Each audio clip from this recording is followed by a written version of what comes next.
نحمده ونصلي ونسلم على رسوله الكريم أما بعد. Whatever we do, we face the consequences. This world is connected with this cause and effect relationship.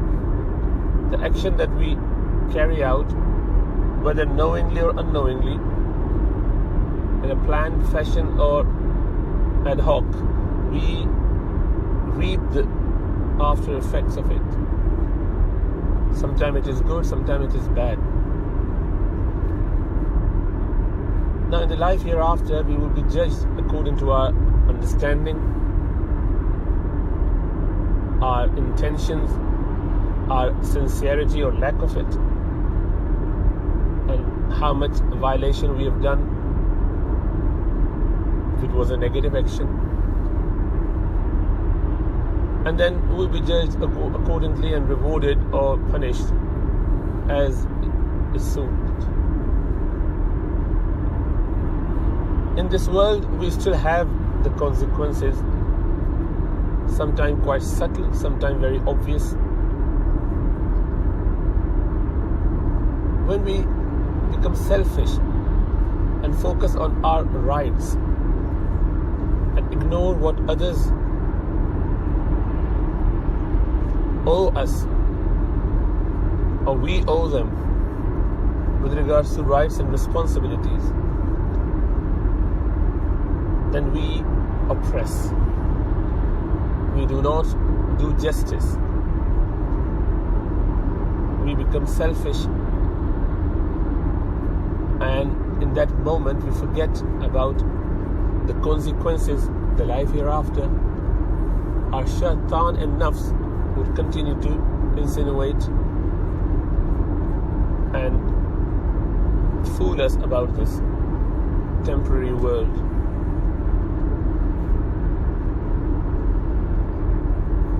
When a man and a woman are in halal relationship through nikah, there's a lot of barakah, a lot of blessings from Allah subhanahu wa ta'ala.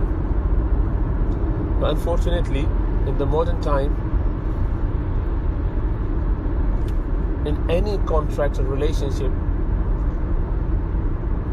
the goal has been to get the maximum and the biggest chunk out of this contract, be it a business transaction or a social contract.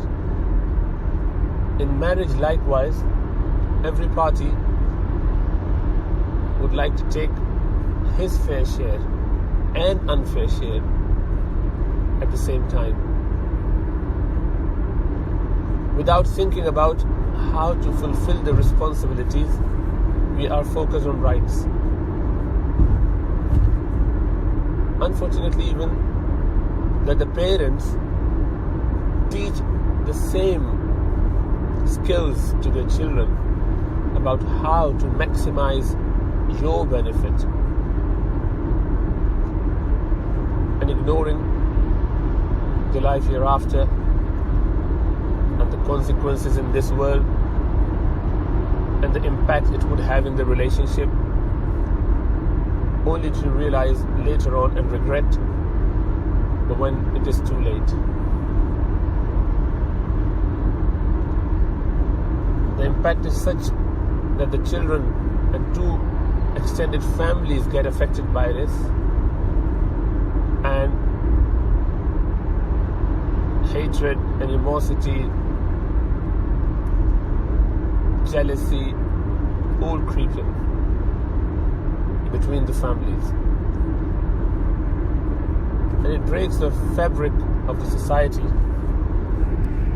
and we lose out in every front, which is what shaitan, the devil, has promised Allah subhanahu wa ta'ala, and he's getting very successful in this matter, especially in the last 100 years or so, when human beings have become more materialist,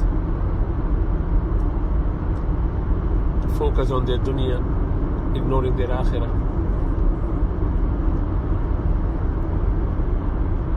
So we used to have a relationship between husband and wife where man is responsible, a caretaker, who would look after the children and the family and wife, and the wife would manage the house. The man would go out working and also supporting the society with all the skills that he has, sometimes with regards to teaching, sometimes with propagation, sometimes some businesses, going abroad to the borders to defend the country, and so on. And when they come home, they would have a welcoming, cheerful, non-complaining wife. Everyone is trying their best to fulfill their responsibilities and not thinking about their rights. When we start talking about rights, the tables have turned. Everyone is focused on what they want.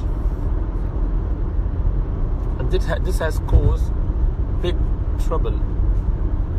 So we do not give the fair share to the weak ones. For example, husbands tend to be stronger physically and financially. They will abuse their wives. So wives have started having hatred, animosity. They've been treated like slaves in the house. They've been beaten up. They've been abused. This led to a resentment which slowly became so strong that they would like to take revenge. And then we see in the history the suffragettes and the ladies coming out, rebelling against men for their own right, initially for a good reason, for the right reason, for the reason which was justified, and has basis. Then it carried on to the point where they demanded such an equality which is impossible, because Allah made people different. And now they're working and doing everything in the outside world side by side to men, and they still are abused with what they shouldn't be doing. Extra work, extra stress, burden, and then coming home not ready or even having any strength physically or emotionally or psychologically to support the need of the husband, of the children. So houses started breaking. Then slowly hearing the stories of the other side, and despite knowing, having the same idea that grass is greener on the other side, started comparing their own spouses with their friends and colleagues, and then slowly started not just losing interest in their husbands, rather started hating them to the point that they couldn't live together. So they live in the same house yet in the different rooms, or in the same room but separated. So husbands do not get their rights fulfilled, and they're now bearing the consequences of their oppression. It took good 30-40 years when women became so empowered, especially in the West, with all that media coverage and propaganda. So wives are happier to serve the outside world, strangers, but not their own children, their husband, their in-laws, their relatives. The because they get some cash in return. So they are rather selling their services than to sacrifice anything that they had to their loved ones. So the society become even more selfish, material, and completely self-centered. But when there is no sense of sacrifice and support for others, benefiting others, doing activities to support the system, the society, the family, then there's no difference between human beings and animals. A society doesn't work like that. Human society, more so. Now with that, men after a few years would not get the sexual gratification from their wives, especially in Muslim world, where women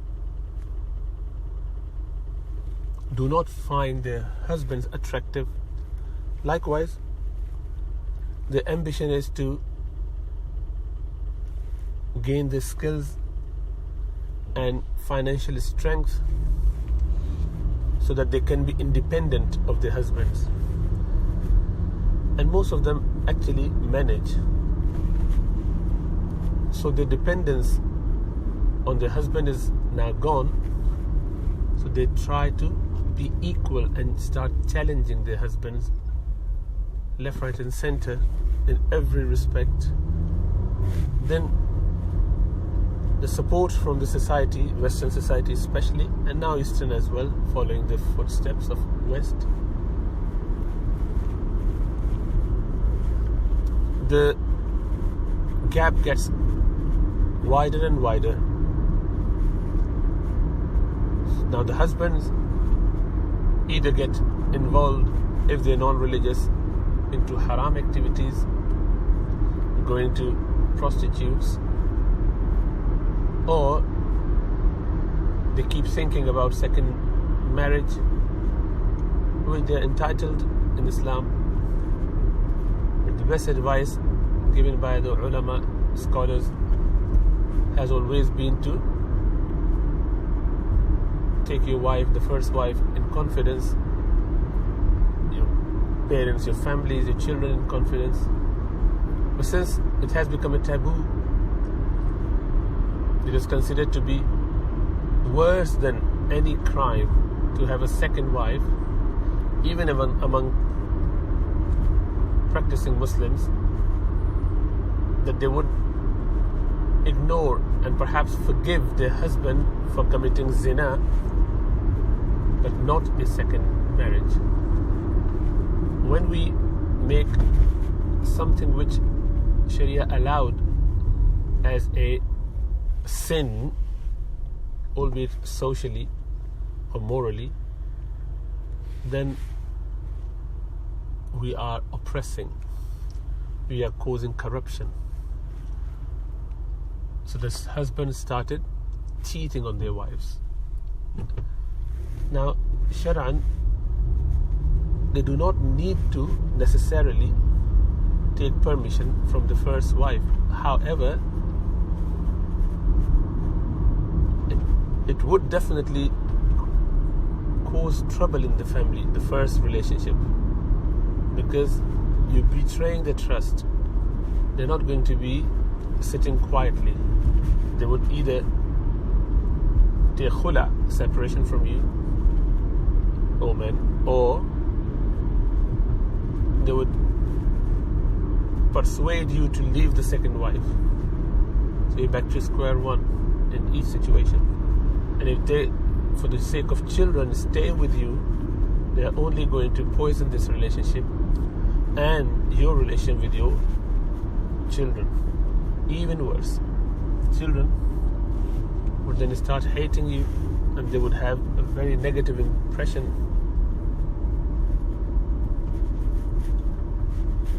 that will cause a big damage to them, both psychologically, emotionally, morally,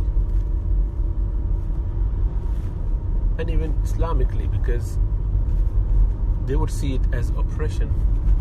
Mum constantly crying about it, blaming you. Obviously she can't understand the reason. Even if she does, she's not going to explain why your dad has to go to a second wife because I was not able to provide him what he needed because I don't like him anymore. She's not going to say that. She can't. She wouldn't. Children cannot understand that. So they would start hating this father who they think has been completely unjustified in second marriage. Although Islam teaches us that if the law of the land doesn't allow you for second marriage, you shouldn't be marrying the second time, because it is, though allowed, not a must for men to marry second or third or fourth wife. It is only based on the need that one can go for those extra wives, not by any means a must or a requirement or a sign of a righteous person at all. So the norm is that you do not find many men marrying more than one. It's only a privilege or a rarity. So if one would like to go to that route, they should take the permission from the law of the land, if they allow. In certain countries they do. And take their family into confidence. Explain all of that. Tell your needs. Discuss it. Communicate it properly. If they accept, fine. If they don't, then you make a decision. Either stay with this wife or get another wife and divorce this one. Sharia has given you this right of not living together if you do not get your sexual needs fulfilled. And many men think that, the children, for the sake of children, I do not want to leave this wife. Sooner or later, it would turn out to be much bitter and way worse than what we think it is now. You would continue to age, the children would continue to feel bad about it. The more they know that you've been keeping it secret as a second wife, the more you are causing them aspersions, hatred, animosities, frustration. So don't let them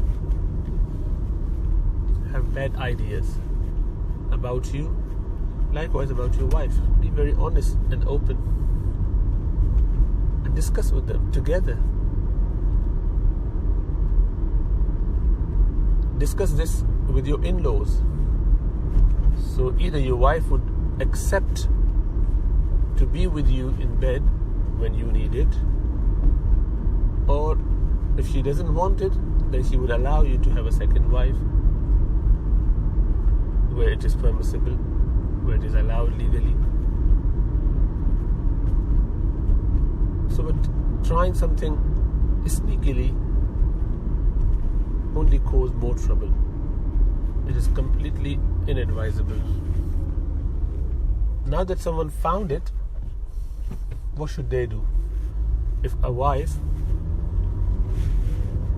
a family member, found out that this man has married a second wife quietly in secret, what should they do? Now, first of all, what they have done, like second marriage, is Islamically okay. It's halal, it's not haram, it's permissible. But the way they did it is not right, and they have violated the rights of the wife, which is the trust that they had, social construct, the way they live together. It all based on the trust on each other. So if you spoil that, it causes a lot of trouble. But the wife should realize that the reason he's done it quietly is because he knows that I would never ever allow, and we have discussed it before, I as a wife would never allow my husband to marry a second wife. So I should know as a wife that it is impossible. So, oh my sister, oh my mother, oh my daughter, you should know that if your husband is going for a second wife, you should know why he has to go for that. Yeah, there could be certain completely crazy men who would like to have more than one wife only because they are never satisfied due to their bad habits of watching pornography, looking at haram stuff, films, dramas, and then keep getting new ideas. So for them, that's a different matter. They need proper sorting out psychologically and spiritually. But the normal man is okay with one wife as long as that wife fulfills the requirement. The problem is the women do not see this. Our sisters, our mothers, our daughters don't see this as a valid reason for men to marry. They think, oh, it's only lust. It's not lust. It is a requirement like food. You would not scold or tell off someone who is hungry if they ask for extra food. So everyone knows what their needs are. As long as they're not glutton, they're not just crazy about food. There's someone sensible would need to have their requirement fulfilled. So if you don't do it, they would find other ways. And it is much more stronger instinct that they would go out of their way to fulfill their need. Don't let them go on that route of haram or cheating or bad action. Rather support them. So anyway, if they've done it secretly and they did it in a wrong way, yet the action itself is not haram. So we shouldn't be penalizing them for something which is not haram. Otherwise we will be oppressing. And as I said, most of the time it is due to our sisters or daughters not fulfilling the need of their husband, that they go for their second wife or cheating on anyway. And the reason they didn't tell you, as you know, that you wouldn't have allowed anyway. And they know it and you know it. So why would they tell you? So you are making it difficult for them to consult with you when you don't even appreciate the need. When you're so oblivious that you don't understand why men would need to fulfill their requirement every so often. Because you as a wife don't need it that often. You're quite done with, after having 2 or 3 babies, few years into marriage, you have no interest in this relationship anymore. But don't make this assumption for men. Men would always have this. Men hardly ever run out of this idea of having sexual relationship, no matter how old they get. But obviously,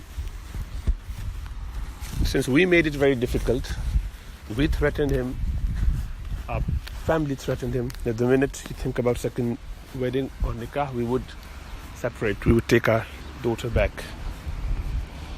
So what do you expect in that situation he would do? If he just can't make a decision about leaving you and for the sake of children, or because he wants to be with you anyway, then we need to not take it on face value, and just because he cheated, break the relationship.